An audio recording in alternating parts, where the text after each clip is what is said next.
So I finished a great book probably about 2 weeks ago, written by Robin Sharma. He wrote The Monk Who Sold His Ferrari. His latest work is called The 5 a.m. Club. It's a great book. I won't get into a lot of the detail, but it's about how to start your mornings off right, own your morning, own your day, morning routines, a really popular topic these days. Very well written. It's a parable. Highly recommend it, but I won't get into the book. But interestingly, the book is really prescriptive about what to do, when to get up, what to do first, what to do second, how to think about your day. And it's a how-to guide, but it's a very detailed how-to guide. And I shared it with some other people, and we had discussions afterwards, and we had all kind of tried some of the methodologies in the book. And we started to talk about if you blindly follow advice in a book like The 5 a.m. Club or Tony Robbins or Vern Harnish or pick your thought leader. And I think this happens a lot in the scaling up community where we feel like we have to do every last thing and we got to nail it all perfectly.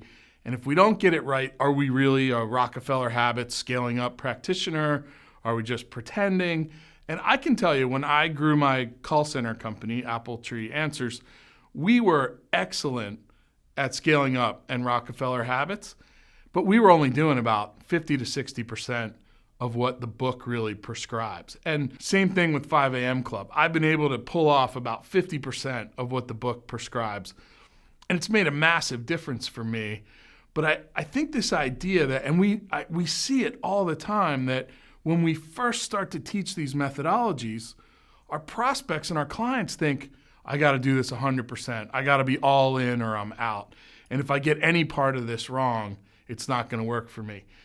One thing at Appletree we didn't do the monthly meeting well at all. We had them, but they were terrible. We didn't follow the format. We didn't like doing them. We were bad at the monthly meeting. And I remember thinking for a while, like, wow, we're not really good at this Rockefeller Habits thing because we can't get the monthly meeting down.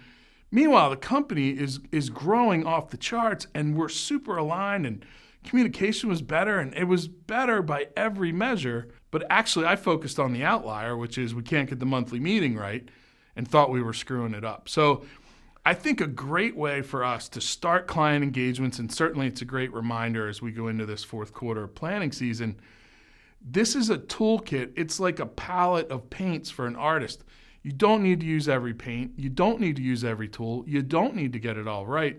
What you need to do is pick and choose the things that resonate the best with you and inside your company. And if you can get the 5 or 6 or 10 things that are going to move the needle and you can knock them out of the park, it's okay to not do a monthly meeting. It's okay to omit, 7 strata. It's okay to pick and choose the components of scaling up that you use and don't use. Any guru, any thought leader, anyone that you're going to follow a methodology for, 50, 60, 70, 80% is plenty. And perfect is the enemy of good is the absolute most appropriate statement here. Trying to get these things perfect and stressing out about it and thinking that you're failing is definitely the enemy of good and great.